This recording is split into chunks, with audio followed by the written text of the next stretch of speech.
You're now listening to the legendary Vinyl Esquire. And it's the Chocolate Boy Wonder Pete Rock on Future Flavors. Lay some treats on her.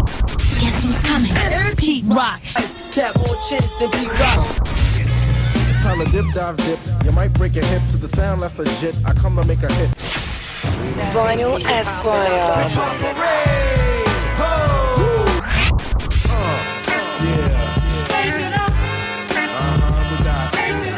And let it all hang out. I can't make it down, so get out your seat and jump around. Jump around. Yo, Pete Rock, make it clear. I can flex, bend, blend up into a friend. Your Highness, live from the brick 1-6. Pete Rock, bang your head, break the drumstick. It's yours. Vinyl Esquire. The world is yours. It was all a dream. I used to read Word Up magazine. Check it out. Pete rocks the boot knock, put you in a headlock, and now all the yada yada flock, cause I'm down with the king. When I shut them down, I shut them down. Shut 'em down. I shut them down. What's going on, man? Vinyl Esquire. Spirit smooth. Another Pete Rock remix. To the hip, dip, the hop, you don't stop. If you having girl problems, I feel bad for you, son. I got 99 problems, but a bitch ain't one. Ladies and gentlemen, this is the big moment we've all been waiting for. Vinyl Esquire. So clap. Pete Rock. Friends to get one. It's just one man, one gun, one clip, one trigger, one second.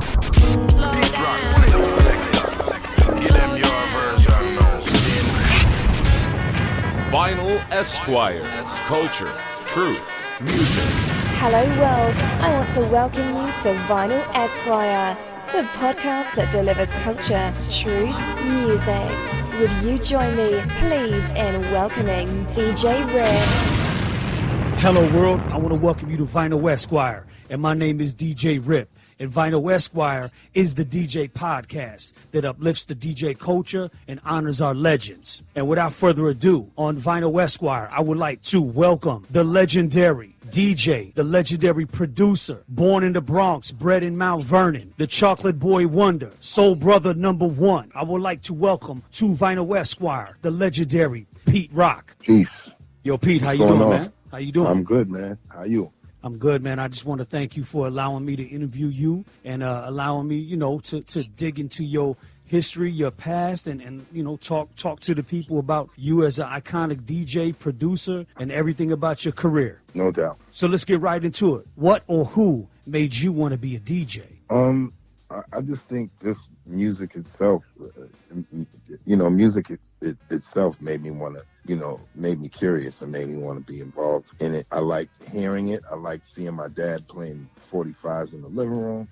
I just liked the round disc, with great sound on it. So those are some of the inspirations, that made me want to be a DJ. Was there any particular, aside from your father, obviously, being a DJ himself, was there any particular, DJ from around your way or just from New York that inspired you? Eric J, you had Easy Lee, you had my cousin Floyd, who taught me how to scratch, And, those people, along with like Kool Herc, Bambaataa, Africa Islam, Charlie Chase, DST, Flash, Theodore, that's the school I'm cut from. That's who inspired me to also, want to be something in music, whether it be a DJ or a producer.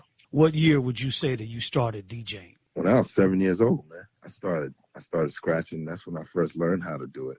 And I loved it so much, that I just kept practicing or, going to my man Eric J's crib, knocking on his window, hoping he'd let me in to come in there and learn how to DJ in the right way and get funky with it. Right. And so was this in Mount Vernon? Yeah, this was in Mount Vernon. Absolutely. Okay. So talk to me just a little bit about those early days of you starting out in Mount Vernon as a young DJ. I was able to, go with friends and DJ with friends, hang out with Eddie F and go to his house, be inspired and, to want to, DJ my own parties, in high school. That's where it really started for me. And, when Heavy D got his deal, that also was a lot happening around us at the time for me to pick up and learn from a lot of people, including my cousin, who's Heavy D's brother, who taught me how to scratch, Got you. So those early days were like, the best days of my life, man. Got you. So what made you get into producing other than just being a DJ? I think that came from like James Brown all the way up until like, Marley Marl, Howie T, Teddy Riley, Rick Rubin, Curtis Blow, people that were, Larry Davis, people that were behind the scenes, representing hip hop, you know what I'm saying? Russell Simmons, Rick Rubin, they contributed a lot of good, old school, but new school now, because the 80s was here and you had groups like, KRS-One, Rakim, Big Daddy Kane, the Juice Crew, and so forth. Right. That, caught the bug of hip hop, and everybody's doing hip hop and representing it. You know what I'm saying? So that in itself is a lot of inspiration. We took a lot of, inspiration from those kind of things that were going on then. Got you. So what was your first DJ name? It was always Pete Rock. I've been Pete Rock since 7 years old, man. Wow. Amazing. Yep. My cousin Floyd gave me that name. And was Floyd Heavy D's brother? Yes, sir. Got you. So talk to me just a little bit about Eddie F. I mean, I interviewed Eddie F before, and he talked to me about the Untouchables, his production, and, what he was doing at that time. So talk to me just a little bit about, that scene with a young Pete Rock being the DJ and making his own mark around that time. Well, that was my first chance to actually be around some real equipment. You know what I mean? But besides, Heavy's crib, you know what I'm saying, and my cousin Floyd's house. I'm talking about studio equipment now. So as a youngin', I was like a young teenager, 14 years old, 15 years old. This is when Heavy D first got his deal. And Eddie F, had all the equipment. And plus he was a DJ in Mount Vernon also that used to do parties. And that's who I was basically up under learning. You know what I'm saying? Right. I was picking up a lot of things from a lot of people, and it inspired me a whole lot. And I thank all of them to this day, Eric J, Eddie F, Easy Lee, Floyd, and then you have the outside influences who get also the credit for making me who I am. You know what I'm saying? Gotcha. Then you have the credits from the 70s, like James Brown and Isaac Hayes and Barry White and all those people that inspired me too. They made funky music. You know what I'm saying? Right. What was some of the first equipment that you DJ'd on versus, what you produced on? Well, some handover turntables from Eddie F. You know what I'm saying? Right, okay. And I took some tables home from his crib and, hooked them up in my room. And next thing you know, I'm in my room every day practicing, learning how to blend, how to cut, scratch, working with speed, agility, all of that. What was the first production equipment that you played with to make your first beat? Well, I played with a lot of stuff. Like I played with the Oberheim DX drum machine. I played with the Roland 909, the TR 808. I played with the Dr. Rhythm. I played with the SB12 and the SB1200. Played with the MPC, and now I'm on, the Renaissance and the MPC 2000 XL. What was your approach to DJing, right? So, you have all these influences. How did you approach DJing? What did you decide to do to make yourself stand apart from everybody else? Have fun. As simple as that. Have fun, because I didn't look at it as competition or me competing with nobody. I love doing it. I just wanted to be good at it. You know what I'm saying? So I practice. You know what I'm saying? And practice makes perfect, and that's what it was for me. And it brought me to a lot of places, man. You know what I'm saying? And it was something that I loved. Actually, did every single day. I used to make tapes for people. I used to do all kind of stuff that had to do with music. And when I first got my first gig with Marley Marl on the radio on WBLS in New York, thanks to Heavy D, I did a successful 2 to 3 year run with Marley. You know what I'm saying? And was that before you started making records? Yes. Wow. So how was that experience? I mean, you're a young Pete Rock, you're a young DJ, and now you're going on the radio with Marley Marl. How did that carve your whole experience in hip hop? It had to be incredible, right? I couldn't believe it. Here's one of my idol producers who I looked up to and lived to hear something new he did on the radio every weekend. You know what I'm saying? On the Rap Attack with Mr. Magic. Right. You know, I'm right here next to the man. And, you know, the reason why I got there was because of Heavy D. Because he was working with Hev. You know what I'm saying? He mixed Mr. Big Stuff, Hev's first single. Right. Ever. You know what I'm saying? Right. And he was involved with Hev in his career. And that's how I got to meet him. And so at the time, you know, how I got on the radio was, you know, you had DJ Kevy Kev who was rocking with Marley, and then he had gotten into a car accident and hurt himself. So they needed, he needed a stand-in. And so Hev suggested me, and I did, you know, I tried to do my best to impress Marley, and he liked me and kept me. You know what I'm saying? So wow. So next thing you know, it's the In Control show with Marley Marl and Pete Rock. And what year was this? 1988.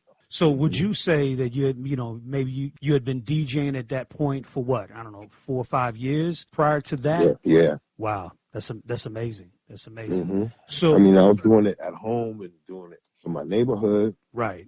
And you know, just like the neighborhood DJ along with a lot of others, but you know, I used to do house parties, you know, stuff like that. Absolutely. So when did you actually start with the production? I really want to see what this transition was from the DJ to producing, and what was your approach to your production at that time? That was all the inspiration from working with Marley and going to his sessions and watching him, and going with Hev to like Teddy Riley's house and watching him, and, you know, Howie T, because all these guys were working with Hev. So he would bring me. And so I would just sit there and soak up everything everybody was doing, man. And that's what, you know, made me say, you know what, I think this is something that I want to do. You know what I'm saying? Right. And I started, you know, practicing the craft, you know, putting sounds together, making beats, having fun with it. Everything happened out of fun. You know what I'm saying? And then it actually turned into my career. That's one of the greatest feelings I've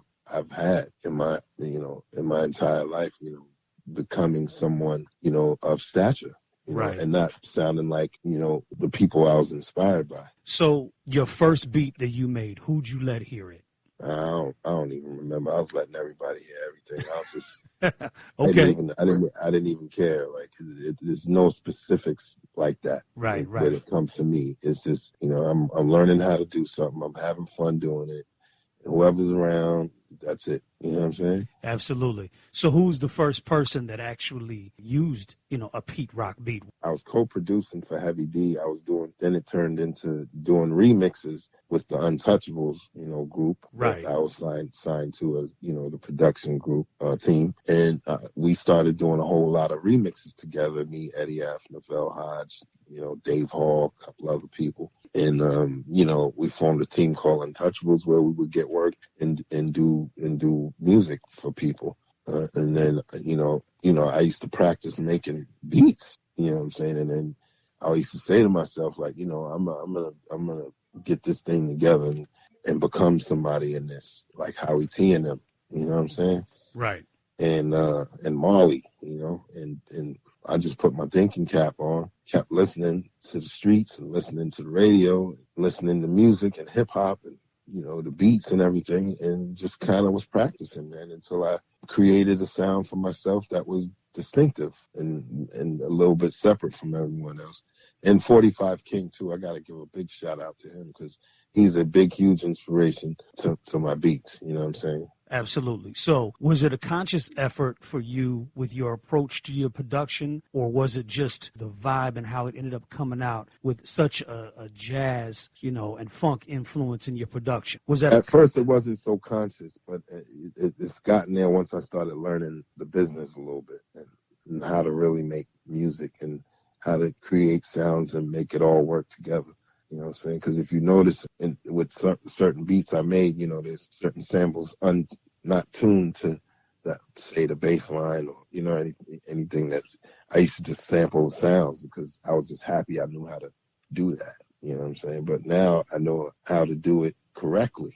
You know what I'm saying? Absolutely. And make everything sound like the way, like it was all meant to be together. You know what I'm saying? Absolutely. So I want to move forward a little bit and talk to you about your recording career. You obviously did, you know, you obviously co-produced, you know, records with Heavy D and then Eddie F and the Untouchables. You did remixes like a big Johnny Gill remix, right? Yeah. And the co-producing turned into producing for Heavy D. That was just my first start and really jumped out there for my name to be even in some type of production realm, right? Because it wasn't famous then until the production skill got better. Got you. And what records did you end up producing for Heavy? I did the co-production started on Big Time album. Then Peaceful Journey, I was produced like 5 songs by myself, Right. Wow. And everything else from there after that was just produced by Pete Rock. Absolutely. And rest in peace, Heavy D. And, yes. And these are all classic records and an amazing production from you. So let's talk about, and again, I don't want to stay too long on this because this is really about you. But how did you end up into the transition of creating the Pete Rock and CL Smooth projects? Because you did 3 albums, if I'm not mistaken. We did 1 EP and 2 albums. Okay. So that happened from like a friend of mine in high school that introduced me to him. I felt he had a distinctive voice. We were working on demos and stuff that, once again, just being able to receive equipment, and like a 4-track and able to make demos where I could set up a mic and make a beat and have CL rap on it. And, that's what we did. And we made about 50 joints, and got signed off of those basement demos by a man named Raul Roach, who's the son of Max Roach. Wow. That's who signed Pete Rock and CL Smooth to Elektra Records. Yep. So 1 EP, 2 classic albums. So 3 classic projects, Pete Rock and CL Smooth. Now, let me ask you this question. Now the world and myself knew when you had a hit record. But I gotta ask you, when did you know that you created a hit record with Pete Rock and CL Smooth? When did you know? When my close friend of mine died, Trouble T. Roy, you know what I'm saying? Yeah, rest in peace, yes. Yeah, like he was like a really close neighborhood friend, you know what I'm saying? And when he died, half the neighborhood died, you know what I'm saying? So wow. At least the section where I'm from, it affected a lot of us. So that's, when I said felt like I had to do something for him, you know what I'm saying? Like, and the only way I felt I could contribute to that was doing it in music. And so that's what I did. And I, went digging for around the world, like not around New York, really. Right. Certain record stores, I used to hang out with a couple of dudes back in the days and go digging with them, Q-Tip, Large Professor, and so forth, and find records, you know what I'm saying? And, take them home and listen to them. And there's this one record I pulled out, you know what I'm saying, and started listening to it and heard, it started, just doing my ears a lot of justice listening to it. So, there's lights turning on when I'm listening to it and emotions working. Right. And stuff like that. So with that, made me just kind of listen to that record over 10 times before I even made the beat.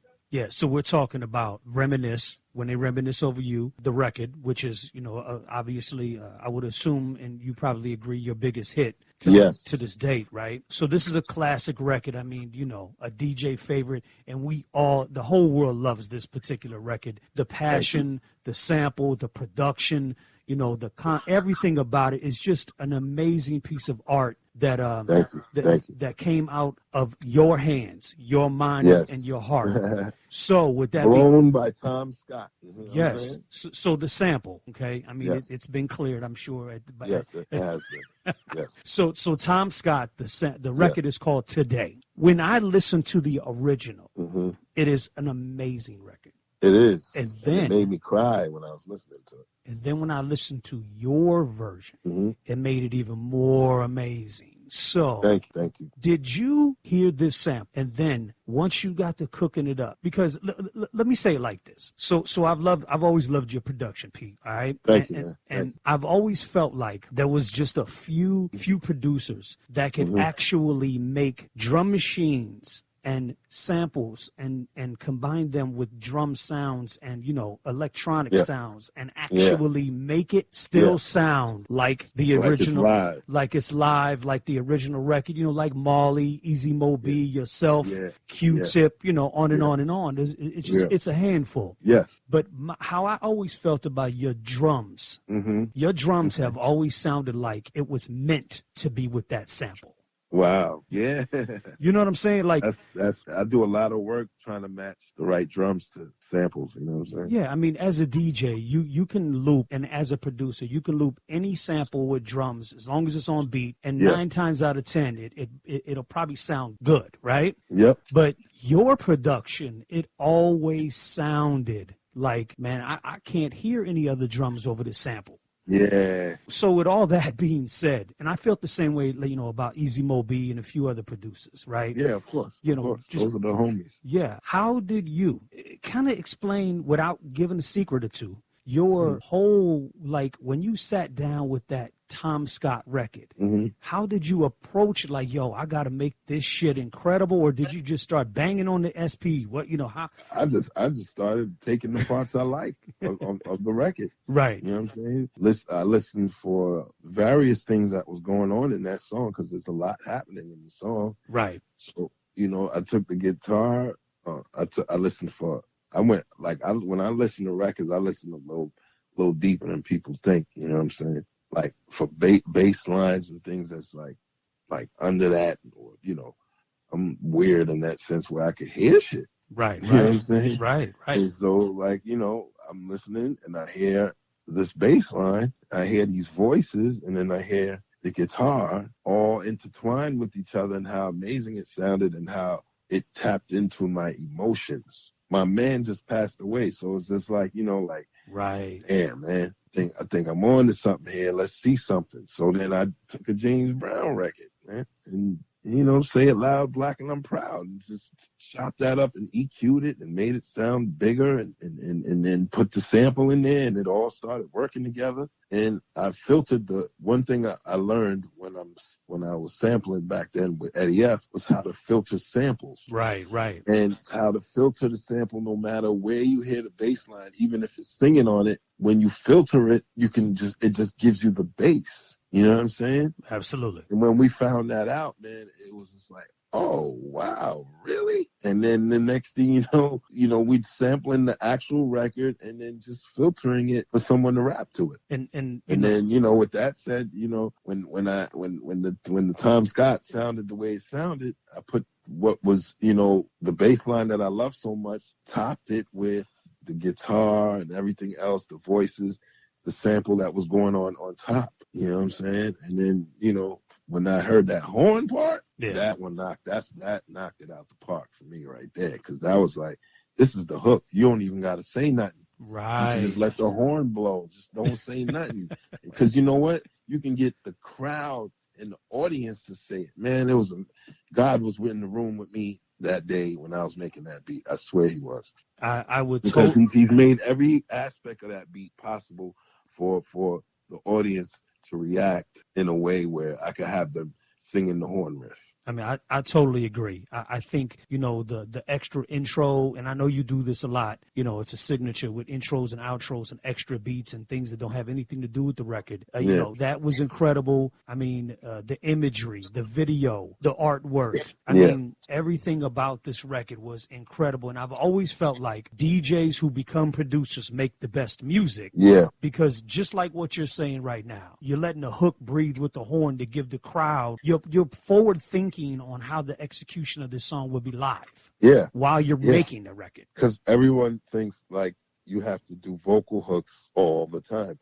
Not if you find something special. If you find something special like Reminisce, you do not have to say nothing over that horn riff. Like it's saying something already. You don't gotta say nothing. You know what I'm saying? Absolutely. And that's what I was trying to, you know, do with that song. You know, to let people know, hey, you could do music hooks too. You don't got to always think of a hook all the time. You know what I'm saying? Right. And I think that was, again, your forward thinking. And I think that was also some inspiration that came from that when you're now talking about infusing the jazz with, the hard drums and the hip hop, with Gangstar and Tribe and, all of that. Absolutely. That's why I give jazz music the utmost respect because, with jazz artists, that to do jazz, not easy. It's, it's complex. It's a complex genre. You know what I'm saying? But I noticed between jazz musicians and soul funk musicians that jazzmen can do soul funk just as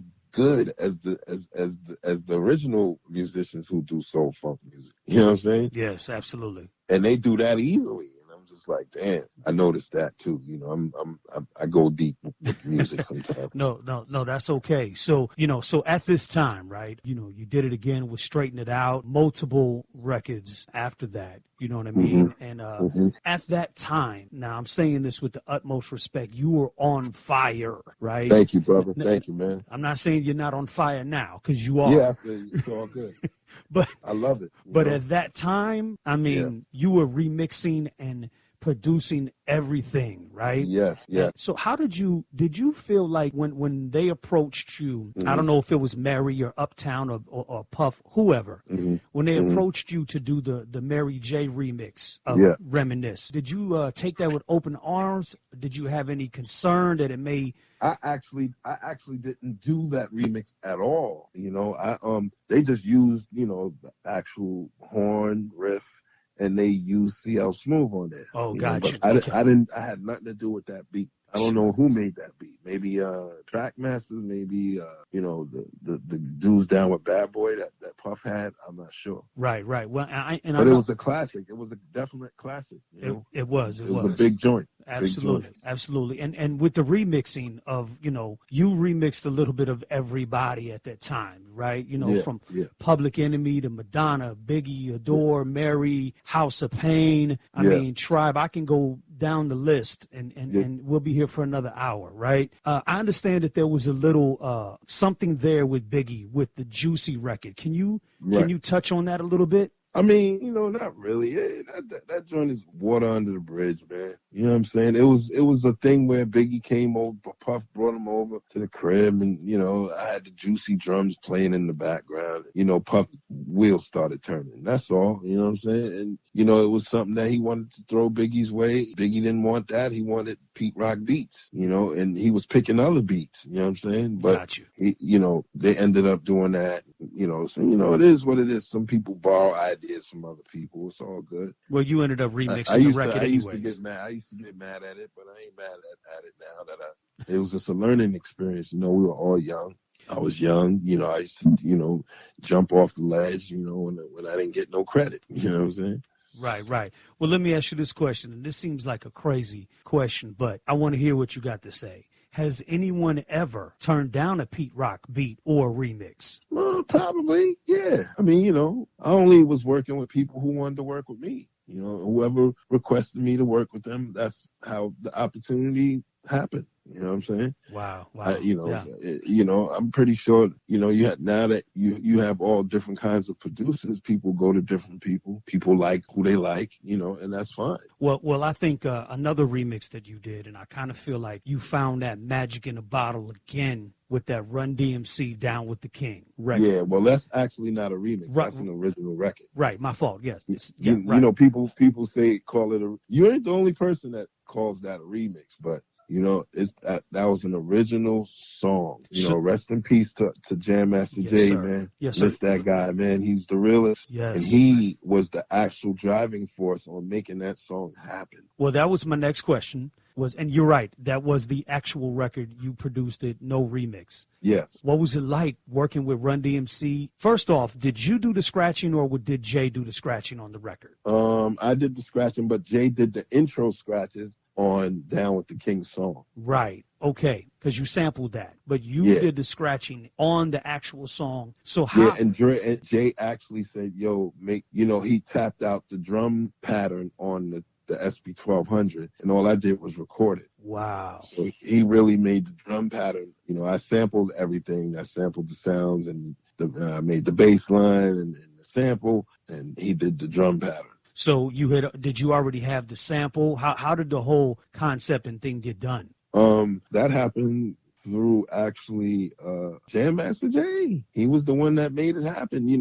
Russell was cool about it in the beginning, but I was young, you know what I'm saying? And, I felt like I had to do more to prove myself, you know what I'm saying? And I got kind of down about it. And Jay came to my house, unannounced, just knocked on my mother's door, and I opened the door, and it's Jam Master Jay. I almost fell out. Wow. Okay. Okay. You know what I'm saying? Right. And he's like, yo, come on, Pete, we're going to finish this record, man. You know what I'm saying? And we went next door to, we went to my basement and got busy. Next thing you know, DMC was hyped, and then Run, got on it, and then there you have it. Then we jumped on the song too. Right. Again, another incredible. It was the comeback of Run DMC, right? Yeah. And yeah, at the time, yeah. It was number one with a bullet, or number 3, or something like that. It was high up there on the charts. Well, it was a hit record, and it was incredible. And okay, so you rhymed on the record. What is it about Pete Rock rhyming? I love it, but where does that come from? Just comes from people saying, "Yo, jump on this. Yo, do this. You do that." I won't jump on nothing if somebody don't hear or have a vision of me on it. You know what I'm saying? The only way it's gonna happen, because I'm really the music dude. You know what I'm saying? But sometimes when you do successful hip hop, you jump in the booth a little something. Did you rhyme back in the day, or did you? Nah, not really. I used to maybe to myself, to my, some of my favorite rap songs. That's about it. Right. But I never used to rhyme to myself. That wasn't a thing. But I loved rappers, you know what I'm saying? Pause, you know what I mean? Right. You know what I'm saying? I loved MCs that were dope, you know what I'm saying? And that's what it was for me, because I was the music dude. I always had that notion of wanting to be in a position to make someone sound good. Again, when I introed you, legendary DJ, legendary producer, and legendary rapper, I mean, there was not a lot of DJs that got on the mic. You know what I mean? Yeah. From Grandmaster D, Mixmaster Ice, Maceo, Lord Jazz, yourself. I mean, Yep. It was only a handful that did it, sounded good. It was almost like it was a part of your production, and that was amazing. Yes, thank you. Yeah. I mean, and you also made it a point to scratch on some of your records, which is also incredible, because a lot of producers that come from DJing, they don't scratch anymore on their records. You know what I mean? Nah, yeah. It's something funky that I've always loved doing, especially a person that makes beats and makes hip-hop beats and makes all kind of other beats. But I do it for the simple purpose of, when I make hip-hop beats, I want to know what the scratches sound like over the beat. You know what I'm saying? Right. Is this a thing that I love doing, especially when I make a hot beat? So I got to ask you, Nas, Illmatic. So the World Is Yours is another groundbreaking moment for Pete Rock. How, was that motivation behind the Nas, the World Is Yours record, similar to how you, did a lot of your other, records that came out? Yeah, basically, we came over to the crib, and, I went through some music and went through a couple of discs. And, when I popped that beat in, he seemed like he was very interested, because I went to go load up another beat, and he was like, nah, wait, nah, leave that, let that play. And so I let it play, and he was bopping to it, and then, it looked like he was thinking about a hook, a couple of ideas. It looked like he was hearing it in his head, and you could see the look on his face, like he was interested. Right. So, next thing you know, we made the song happen, man. Another classic record, and that piano gave it the inspiration and the atmosphere. It built that, incredible. So with that being said, I know while you were a recording artist, meaning the Pete Rock and CL Smooth time frame, you were remixing and working with a lot of artists. And then after the group, you worked with a lot of artists. Let me just name a few of this incredible list. Okay. Heavy D, Marley Marl, Premier, Large Professor, Ed O.G., Ninth Wonder, Green Lantern, Rakim, Nas, Wu-Tang, Kanye, Smith & Wesson, J Dilla, AZ, and the list just goes on and on. Was there any artist, this might be hard to say, was there any favorite artist or favorite project that you worked on in your career? Wow. Everyone that I worked with was awesome, all right? let's get that out the way. A favorite though had to been my own cousin, Heavy D, because that's family. You know what I'm saying? So it was always fun with him. Like he's just a fun guy. You know what I mean? And going on tour with him, I was young. I almost cried because I couldn't go on tour one time. I almost cried tears, and then my sister jumped all in his ass. And the next thing you know, I'm on the tour. You know what I'm saying? Right. And what did you? That was like, I was me being thirsty, wanting to see what tour was like. But he was the most fun. So out of everybody who you've worked with, from everybody who I've ever worked with, Heavy D was the most fun to work with and to be around. You know what I'm saying? That's amazing. Yeah, man, that guy's he wasn't like everyone else. Like, you know what I'm saying?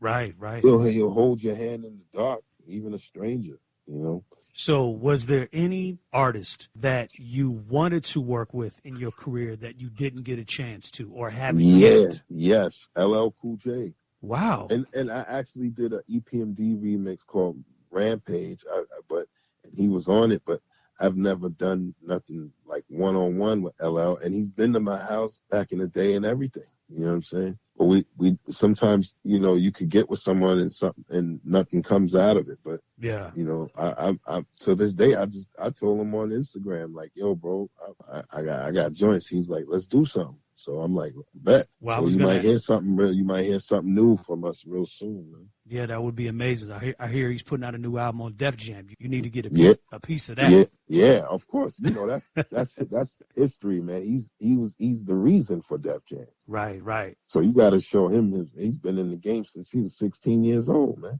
So that would be incredible. So LL Cool J is the one artist in your whole career. There's a few others that I've never worked with. I just can't think of them right now. Right.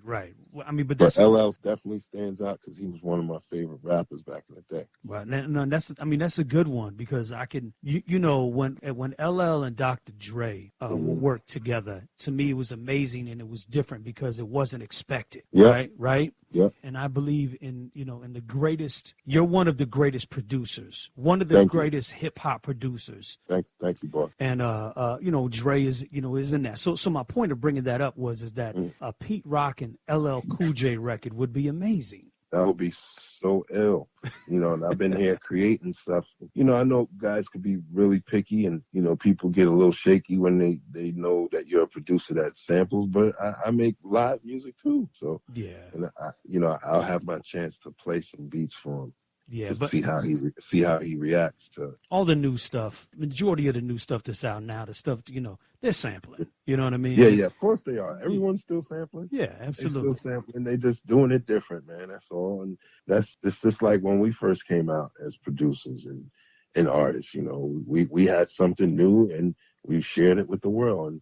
And now they changed it up, but they taking even the beats that we made and making songs from it. Well, to me, Pete Rock's sound is in demand more than ever because now all this new music, all they're doing is sampling 90s R&B and hip hop. You know what I mean? And guess what? They're filtering out the loops and it's just all coming back around. So I look forward to an LL Cool J. We're gonna throw it out there. An LL Cool J. You can throw it out there, but we gotta really I don't like to throw something out there and it don't happen. You know what I'm saying? Right, absolutely. So in your career, you've put out a lot of albums. You've put out a lot of collaborative albums. You put out, of course, one EP and 2 albums with CL, and you put out collaborative albums, and you've also put out solo albums, instrumental albums. You've done projects with Ed O.G., Smith and Wesson. A lot. Your discography is very long, and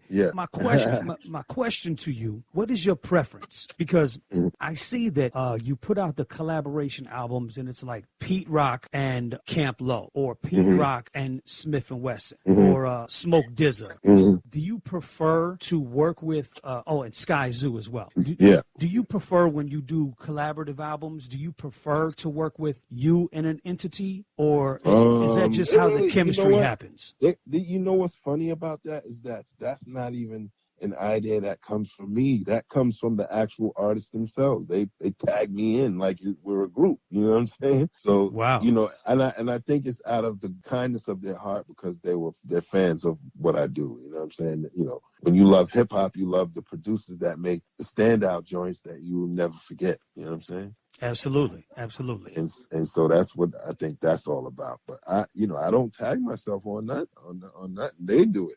They do it. So I'm flattered. You know what I'm saying? I'm like, I bet you want to do that. Let's do that.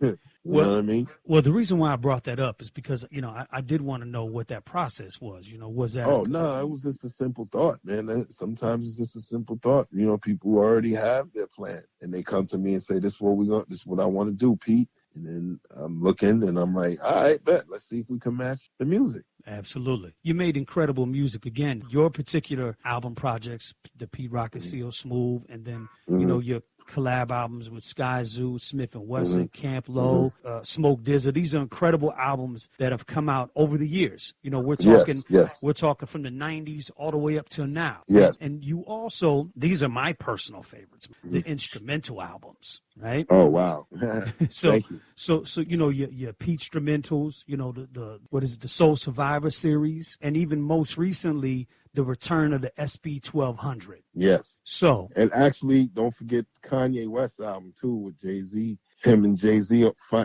finally raps over a Pete Rock beat after all these years. You know what I'm saying? Wow. See, and so you know, again, that's absolutely amazing. And the Jay-Z, I mean, was that just like it just didn't happen and then finally happened? You know what I mean? Yeah, it was just like, you know, we tried to back in the day, but I don't know if whatever happened.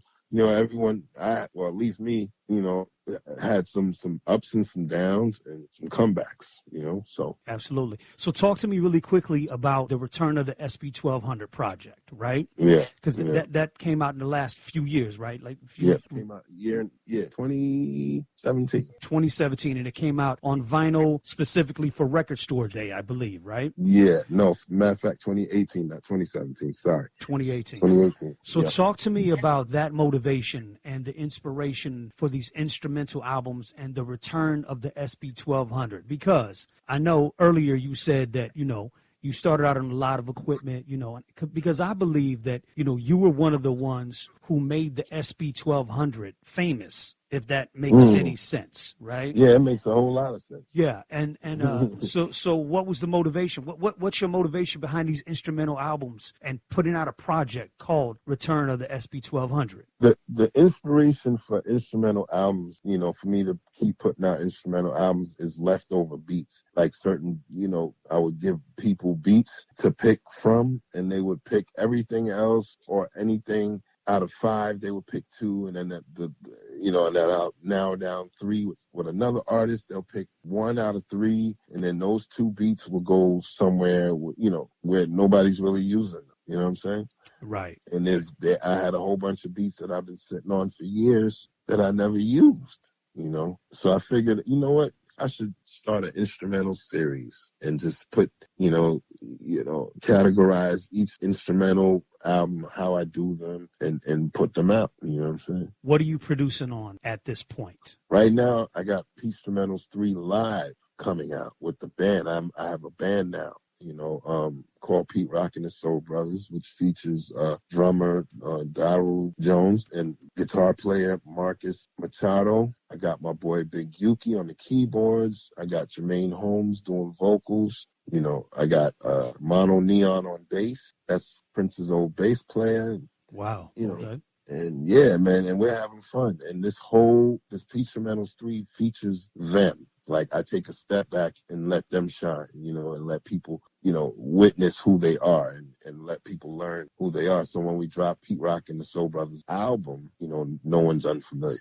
And these are new projects that you're working on, right? Yes. So what production what are you using now to make the beats? I know you went from SB 1200 to an MPC. What are you using now? Yeah, the MPC. Still the MPC. And it's something that I grew comfortability with. So, sometimes, even with all the other equipment that's out there, you're just kind of glued and comfy with the one that you've been working with for years and years. So that's what that is. But I do like the MPCX. I do like that. Very nice, very nice. So influences from a production side, not who influenced you, but who I believe you influenced. Oh, wow, damn. So I believe, now I just want to know what your opinion is on this. I believe that you have influenced, producers like Jay Dilla. Of course. Kanye West, Ninth Wonder. Yeah.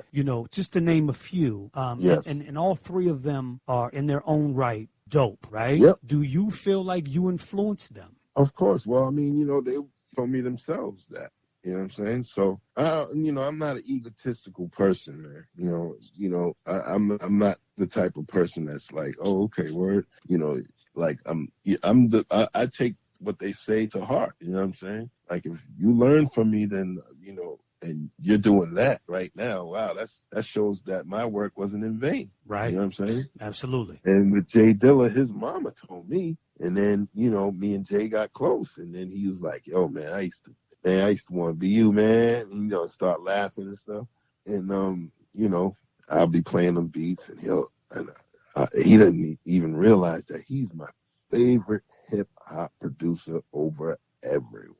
And why is that? I don't know. Even though I inspired him, it's just like the way he did it his way. And I like the way he did it. Very nice. It's as simple as that. You know what I'm saying? Right. Absolutely. When you're putting batteries in people back, man, they end up doing amazing things, man. Absolutely. So I wanna ask you some non-hip hop related questions because you are deep and you have a lot of layers to you. So and I think people know about some of these things, and some of them don't. I understand that you have a love for sci-fi comic books, Marvel, and is this correct? Yes, it's absolutely 100% correct. Does that come from your childhood? Where does that love come from? That's a definite childhood thing. One of the heroes that I loved so much and that stood out to me out of the whole Marvel universe was the Incredible Hulk. And when it came on TV, I had no idea, at 7 years old, I would be watching a TV show with a comic book I used to buy, a character. They actually found someone to play this big green guy. Right. And, it was just like, back then, when we were that little, Lou Ferrigno was a huge beast. You know what I'm saying? Absolutely. We're little kids, and you seeing this guy on TV, and yes, I was shook. I was scared. I couldn't stand watching it. I had bad dreams about it. You know what I'm saying? But, I grew to love it over the years. But, Spider-Man, Wonder Woman, Shazam, all these, I'm old school, man. I'm from the old school, man. And all these, TV shows I grew up watching. Right. I like to remind people that grew up with me, Absolutely. Yo, you remember this? Remember this? Don't forget this. Absolutely. Well, the reason why I say that is because, listen, I'm 47 years old. So I was born in 72. So, no doubt. I love all of those same things you're talking about. And I've I've seen you on Instagram, on social media, having debates with people about this stuff. And I'm like, wow, he's really into, and it's great because, again, we're DJs. And DJs end up being collectors and love all of these things.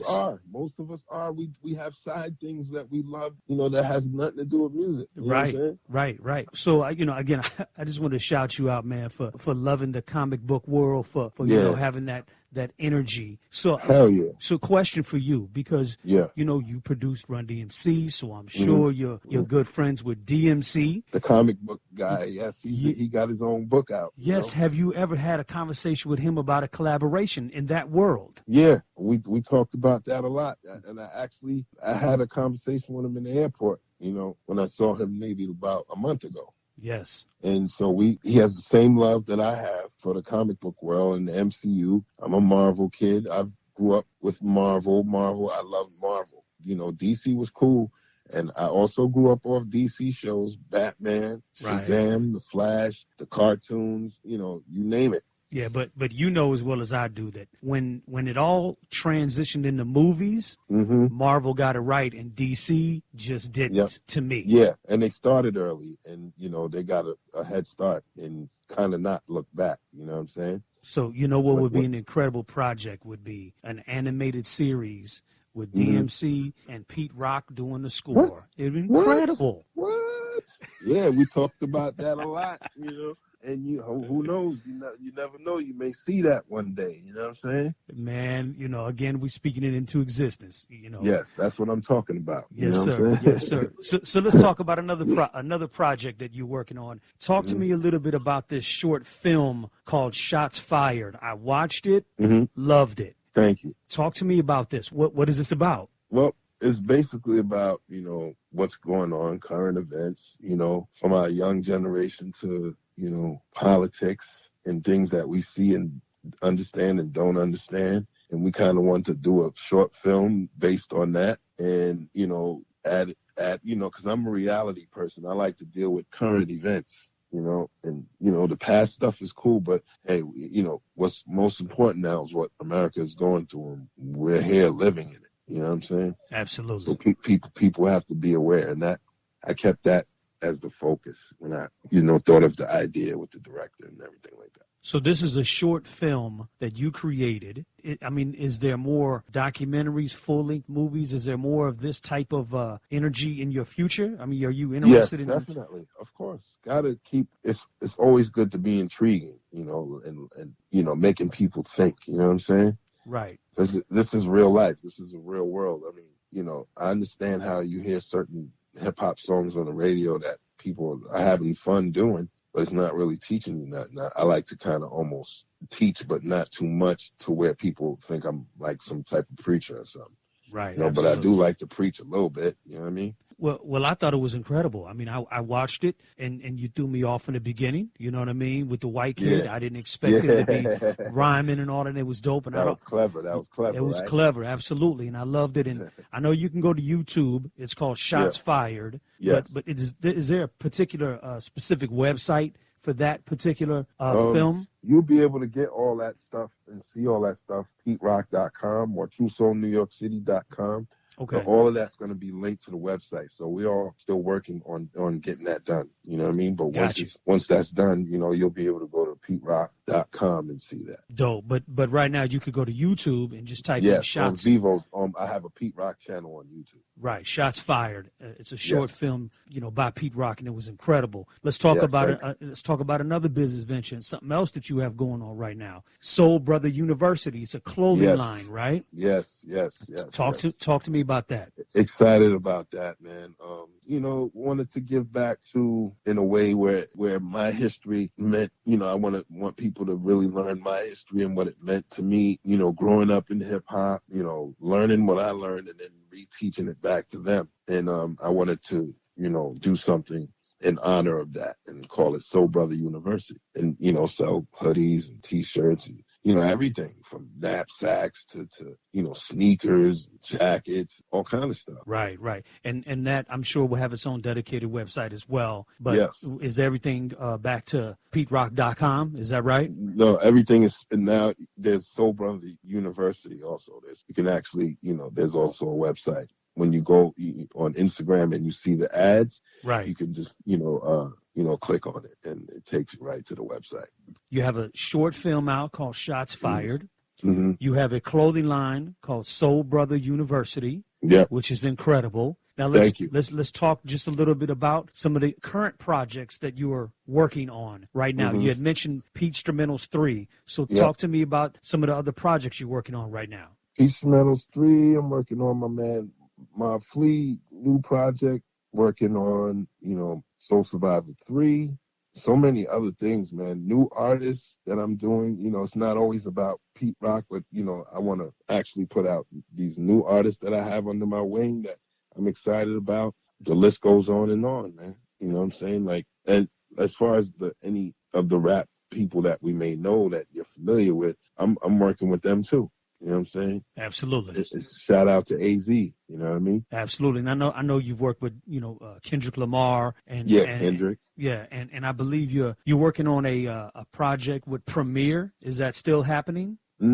Actually, that's not happening. It was supposed to happen a couple of years ago. Okay, gotcha. It never really happened. But But shout out to DJ Premier and everything. Absolutely. And I know you guys do beat battles and, have fun with it at events too once in a while, right? Yeah, that's the fun thing. Yeah, I mean, it's incredible. I've seen it. I mean, again, you both incredible producers. You've got a catalog out of this world. Yes, so do you still enjoy rapping and scratching and producing like you did, from the beginning? Do you still enjoy it? Like, love it? Believe it or not, I do. I still love it, man. And I'm an older cat. I'm gonna be the big one this year. So it's like, you know what I'm saying? Like, I haven't lost the feeling. I Wonderful. Just have it. So let me ask you this. Was there ever a phone call that you got that you could not believe wanted to work with you? Was it just one of them calls that you go, holy? Rakim. Really? That was the ultimate right there. That was just like the God MC. That's it. It's over. I got that under my belt. Right. Ain't no stopping me, man. You know what I'm saying? Incredible. Ain't no stopping me, man. When that man reached out, that right there. Wow. I can't even explain. That was the next best big feeling after Run DMC was Rakim. And it was amazing. You drop everything you're doing to fuck with him. You know what I'm saying? So that was the one phone call that made you go, man. Yep, I couldn't believe it. Like, whoa, like, oh, I'm about to give him some heat. Right. And you did. Yes, the saga begins, man. The saga begins, Yeah, man. And again, I don't know if you want to say this, but this could be, it could have been like another comeback moment. Well, the 18th letter was awesome. And I felt like all of Eric B. and Rakim albums from Paid in Full on was like, it wasn't a step missed. You know what I'm saying? For sure. And, for Rakim, the sad thing was seeing Eric B. and Rakim part ways, you know what I'm saying? Absolutely. But for Rakim to continue on and still make great music and sound great and still rap awesome, and then call Pete Rock and get him on the job, I'm like, man, let me put my best foot forward with this one. I got to do something good for this guy. You know Absolutely. As usual, your track record, you brought it home. You know what I mean? Absolutely. You, yes, sir. Absolutely. Yeah, that's one of my favorite joints right there, So is there anything that you have not done in music that you wanted to do? I mean, we talked about, the artist who you hadn't worked with that you wanted to, which was LL. But is there anything else in the business that you haven't had a chance to do? Well, you know what? I'm doing it now. Which is the live music with my band. I have a band. I never thought about having a band. Right. Then my band is funky. You know what I'm saying? And I wouldn't have it any other way anyway, because I learned from the best. You know what I'm saying? I've loved the best. The best has inspired me and filled me with so much. So that's what I want, man. How do you feel about today's producers and DJs, since you're both?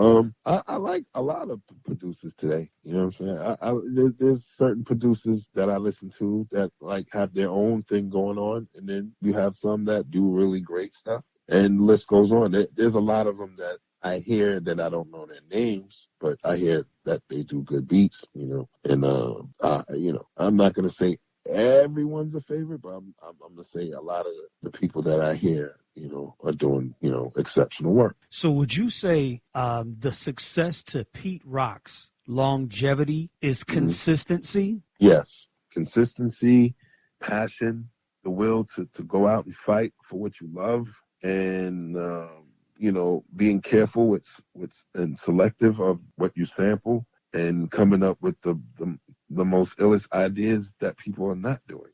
Yes. That's how you win, and that's how you stay alive. Absolutely. And so when you say watching what you sample, are you saying that in the terms of not being original, or from a business standpoint, or from I'm saying it from an obscurity standpoint. There's lots of music that people never heard in their lives that are great. We all loved the Jackson 5. We all loved the Temptations, but there's other groups. We loved Kiss. We loved Jethro Tull. We loved Anthrax, all these, rock groups. But then you have other groups that people never even heard or seen, and that make great music and vinyl. And we're finding this stuff on vinyl and shit like that. And it's like, man, listen, man, finding something and then putting the world onto it is like the ultimate high. Right, because you would think that again, we're in 2020 and we're talking about all the way to the 70s. You would think face value, everything has been used, right? Yes. Everything has been sampled. Now we're in recycling 4, 5, 6 times over, but it's just not the case, right? Well, see, not with me. You know what I'm saying? That's why I love doing what I do, because, when people, burn out James Brown, when they burn out Kool and the Gang, and they burn out, everybody that we know that made funky music, now I have a whole shitload of untapped, obscure stuff that people not even thinking about. You know what I'm saying? Wow. And making fire with it. And that's how that's the best thing about creating, man, is, finding things like that and making the beats and then putting them out, man. So you still, clearly all that is from digging. I heard you got like 70, 80, 90,000 records. I mean, I don't know if that's exact. A whole lot. Yeah, I got a whole lot, man. I do this every other day, if not every 2 days. But it's always a bag of records coming in this house. Yes, sir. Yes, sir. Do you still have your original SB 1200? Yep, and I still have most of the old classics that I made on that drum machine. I still have the disc to The World Is Yours. I still got the disc to Straighten It Out, Reminisce. Wow. Those do deserve to be in a museum somewhere. Of course they do. Absolutely. So before we get out of here, Pete, and I really want to thank you again for your time. The interview was dope, and I loved, and I'm sure people will love to hear all of this history. So before we get out of here, though, can you give me one story, one story from your career, your history? It don't matter, from top to bottom, something that is groundbreaking that you'll never forget, an incredible experience that you had in your career. Just one story. One story. Let's see. I know there's a lot, but probably winning like awards on award shows, like winning Grammys and winning Source Awards and things like that. I think those are kind of some of the groundbreaking moments that I've had, because I remember just always watching it on TV and not sitting here looking at my mantle with one on the mantle. It was like, wow, I really earned this. You know what I'm saying? Like, it's just crazy, And I look at that and I'm like, man, I really love what I do, Right, absolutely. So there's actual tour stories that I can't talk to you about. well, I know that there's a lot there. Yeah, you know what I mean. But that's one of the ones that's like easy to talk about, and that's really the only thing I could actually remember that was special besides DJing with Marley Marl on BLS. You know what I'm saying? And I'm sure that it was an amazing time, in hip hop, and those golden years. It was so incredible, so innocent, and just amazing. Yes. And I'm sure you broke a lot of records on that show too. You know what I mean? Yes, definitely, brother. You know what I'm saying? Absolutely. Special Ed album, De La Soul's first album. A few things I used to get Cat's albums and play almost like every damn cut on the album. Yeah, shout out to Howie T. Howie T, man, the cleanest producer I ever heard in my life, man. Do you think that there's anything that the world doesn't know about Pete Rock? Other than my love for comic books, my love for blaxploitation movies and obscurity, and then I love my children, I love, my family. What else? That's it. Nothing really much about me outside of what I do. And you still love DJing, right? Like actually going and DJing gigs, right? Yes, still doing it to this day. I just came back from Detroit doing a smash party, man. Yeah. Shout out to the brothers in the D, man. You know what I mean? Absolutely. So what can we look forward to in the near future from Pete Rock? What's coming right around the corner? Actually, a Camp Low album. 80 Blocks from Tiffany's, a Pete Rock solo album, instrumental album, Return of the SP Part 2. So much, man, on the table, man. It's a lot, man. And shout out to all the artists, man, that I'm working with right now. You know what I'm saying? That's incredible. So we're talking about 2020? Yep, 2020 all the way up to 2024, 25. Wow. Well, hey, look, I look forward to all of the music from Pete Rock, and I feel like you're going to turn another corner and turn another page. No doubt, boss. You know what I No mean? doubt. Another Yes. page in your career, and yes. you know, with everything that you've accomplished and everything that you've Mm-hmm. done, I can tell you're not even close to being done. You know what I mean? Nope, not far from it. Far from it. You know, again, salute to you, you know, for being, you know, the incredible DJ, producer, and an iconic entity from hip hop. And you've given us so much inspiration through the music. You know what I mean? Thank you, boss. So how can our listeners continue to follow Pete Rock? You can follow me on Facebook at Rankin Phillips, or you can follow me, you know, right here on all my Instagram pages from both Pete Rock pages, but the real Pete Rock, and then there's, you know, me on Twitter at Pete Rock and PeteRock.com. Man, you got to be one. True Soul, you know, True Soul, Soul Brother University, True Soul New York City.com. You know, everywhere in the world, man, I'm reachable, man.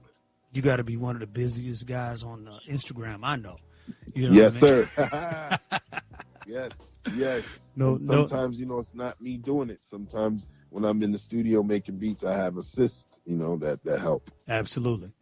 Yeah. Well, Pete Rock, I want to thank you for coming on Vinyl Esquire. Vinyl Esquire is the DJ podcast that uplifts the DJ culture and honors our legends. And right now, you're listening to the legendary DJ, producer, composer, songwriter, my man. I want to Thank you. Without the people, it'd be no me, man. Always say that. Absolutely. You're now listening to Vinyl Esquire with the legendary Pete Rock. Hello world, I want to welcome you to Vinyl Esquire, the podcast that delivers culture, truth, music. Ladies and gentlemen, this is the big moment we've all been waiting for. Ladies and gentlemen, place your turntable in front of your guests. Set the volume control in your